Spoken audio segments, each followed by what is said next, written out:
En la mitología griega, una ninfa es una deidad menor femenina, típicamente asociada a un lugar natural concreto, como puede ser un manantial, un arroyo, o un monte o una arboleda. Se les aplicaba el título de preolímpicas y se decía que eran convocadas a las reuniones de los dioses en el Olimpo y que eran hijas de Zeus, diferentes de los dioses. Las ninfas suelen considerarse espíritus divinos que animan la naturaleza. Se representan en obras de arte como hermosas doncellas, desnudas o semidesnudas, que aman cantar y bailar. Poetas posteriores las describen a veces con cabellos de color de mar. Se creía que moraban en la tierra en árboles, en las cimas de las montañas, en ríos, en arroyos, cañadas y grutas. Según el lugar que habiten, se las llama agrónomos, orestiades y náyades. Aunque nunca envejecen ni mueren por enfermedad y pueden engendrar de los dioses hijos completamente inmortales. Ellas mismas no son necesariamente inmortales, pudiendo morir de distintas formas. Homero las describe con más detalle presidiendo sobre los juegos, acompañando a Artemisa, bailando con ella, tejiendo en sus cuevas prendas púrpuras y vigilando amablemente el destino de los mortales. A lo largo de los mitos griegos actúan a menudo como ayudantes de otras deidades principales, como el profético Apolo, el juerguista dios del vino Dionisio y dioses rústicos como Pan y Hermes. Los hombres les ofrecían sacrificios en solitario o junto con otros dioses, como por ejemplo Hermes, con frecuencia eran el objetivo de los sátiros. El matrimonio simbólico de una ninfa y un patriarca, a menudo el epónimo de un pueblo, se repetía sin fin en los mitos fundacionales griegos. Su unión otorga autoridad al rey arcaico y su linaje. Las ninfas son personificaciones de las actividades creativas y alentadoras de la naturaleza, la mayoría de las veces identificadas con el flujo dador de vida de los manantiales, como señala Walter Burkett. La idea de que los ríos son dioses y las fuentes ninfas divinas está profundamente arraigada no solo en la poesía, sino en las creencias y rituales. La adoración de estas deidades está limitada por el hecho de que se identifican inseparablemente con una localidad concreta. Las ninfas griegas eran espíritus invariablemente vinculadas a lugares no muy diferentes de los geni, los y latinos, y la dificultad de transferir su culto puede verse en el complicado mito que llevó a Aretusa a Sicilia. En las obras de los poetas latinos educados en griego, las ninfas absorbieron gradualmente en sus categorías a las divinidades indígenas italianas de los manantiales y los cursos de agua, mientras que las linfas o diosas del agua italiana, debido a la similitud fortuita de sus nombres, pudieron ser identificadas con las ninfas griegas. Es probable que la mitología de los poetas romanos clasicistas influyeran en los ritos y culturas de las ninfas individuales veneradas por los campesinos en las fuentes y cañadas del Lacio. Entre los romanos cultos, su esfera de influencia fue reducida y aparecen casi exclusivamente como divinidades del medio acuático. Todas las ninfas, cuyo número es casi infinito, pueden ser divididas en dos grandes clases. La primera abarca todas aquellas que pueden ser consideradas como un tipo de divinidad inferior, reconocida en el culto a la naturaleza. Los griegos antiguos veían en todos los fenómenos ordinarios de la naturaleza alguna manifestación de la divinidad. Fuentes, ríos, grutas, árboles y montañas. Todo les parecía cargados de vida y no eran más que las encarnaciones visibles de otros tantos agentes divinos. Los saludables y beneficiosos poderes de la naturaleza eran pues personificaciones y considerados otras tantas divinidades, y las sensaciones producidas en el hombre por la contemplación de la naturaleza se atribuían a la acción de diversas deidades de la naturaleza. La segunda clase de ninfas son personificaciones de tribus, razas y estados, tales como Cirene y otras. Las ninfas en la primera clase deben ser de nuevo divididas en varias especies, según diferentes partes de la naturaleza en las que sean representativas. Ninfas del elemento acuático.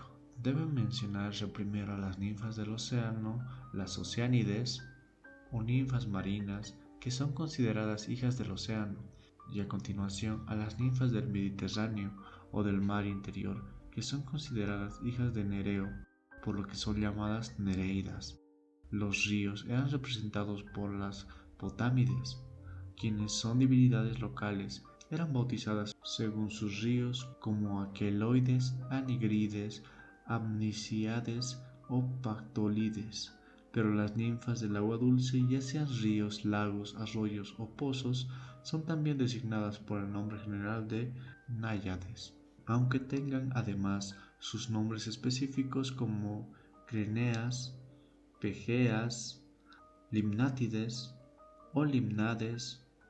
Incluso los ríos de las regiones inferiores, el inframundo, se describen con sus ninfas, de ahí las Nymphae Infernae Paludis, ninfas del pantano infernal, y las Avernales. Muchas de estas ninfas presidían sobre las aguas o las fuentes, creyéndose que inspiraban a quienes bebían de ellas, por lo que se pensaba que las propias ninfas estaban dotadas de poderes proféticos u oráculos e inspiraban a los hombres, otorgándoles así el don de la poesía. Los adivinos o sacerdotes inspirados eran estos llamados a veces ninfileptos. Sus poderes, sin embargo, varían con los de la fuente sobre la que presiden, considerándose así que algunas tenían el poder de devolver la salud a las personas enfermas, y como el agua es necesaria para alimentar a la vegetación, así como todos los seres vivos, las ninfas acuáticas o hidriades eran también adoradas junto con Dionisio y Demeter como dadores de vida y bendición a todas las criaturas, y este atributo es expresado por una variedad de epítetos, tales como nomias, curótrofas y otros. Como su influencia era de esta forma ejercida por todas las secciones de la naturaleza, aparecen con frecuencia relacionadas con divinidades superiores, como por ejemplo con Apolo, el dios profético y protector de las manadas y rebaños, con Artemisa, la cazadora y protectora del fuego, pues ella también fue originalmente una ninfa arcadia, con Hermes, el fructífero dios de los rebaños, con Dionisio y con Pan, los silenos y los sátiros, a quienes se unían en deleites y bailes báquicos. Las ninfas de las montañas y grutas, llamadas Oreades y Orodemiades, pero a veces también por nombres derivados de las montañas concretas que habitaban, como Citenoroides, Peliades, Coricias y demás.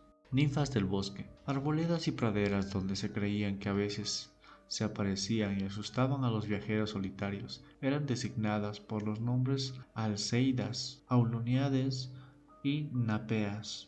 Ninfas de los árboles, de las que se creía que morían junto con los árboles en los que vivían, con los que habían llegado a existir, eran llamadas Dríades, Amadríades o Adriades, que significa no solo roble, sino también cualquier árbol silvestre que crece majestuoso. Las ninfas de los árboles frutales eran llamadas Meliades o Melides, Epimélides o Amamélides. Parece ser de origen arcadio y nunca aparecen junto con los grandes dioses. La segunda clase de ninfas, que estaban relacionadas con ciertas razas o localidades, tienen normalmente un nombre derivado de los lugares con los que estaban asociadas, como Niciadas, Dodoniadas o Lemnias.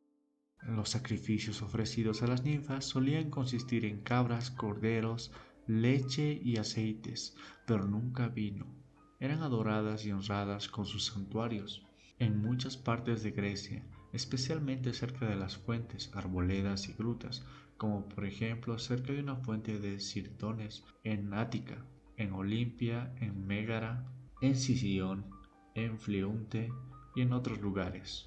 Las antiguas creencias griegas en las ninfas sobrevivió en muchas partes del país hasta principios del siglo XX, cuando solían ser conocidas como Nereidas. En esa época, John Cuthbert Laszlo, John, en esa época, John Cuthbert Lawson escribió: no hay probablemente ningún rincón o aldea en toda Grecia donde las mujeres no tomen como mínimo precauciones contra los robos y las maldades de las nereidas, mientras siguen encontrándose muchos hombres que relatan de completa buena fe historias sobre su belleza, pasión y capricho. No es solo una cuestión de fe. Más de una vez he estado en pueblos donde ciertas nereidas habían sido vistas por varias personas, al menos así lo aseguraban, y había una maravillosa coincidencia entre los testigos al describir su apariencia y atuendo. Las ninfas tendían a frecuentar zonas alejadas de los humanos, pero podían ser halladas por viajeros solitarios fuera de los pueblos, donde podía oírse su música, y estos podían espiar sus bailes o baños en los arroyos o charcas. Ya fuera en el calor del mediodía o a medianoche, podían aparecer en un torbellino. Estos encuentros podían ser peligrosos, provocando enmudecimiento, enamoramiento, locura o apoplejía al desafortunado humano. Cuando los padres creían que su hijo había sido embrujado por una nereida, rezaban a San Artemidos,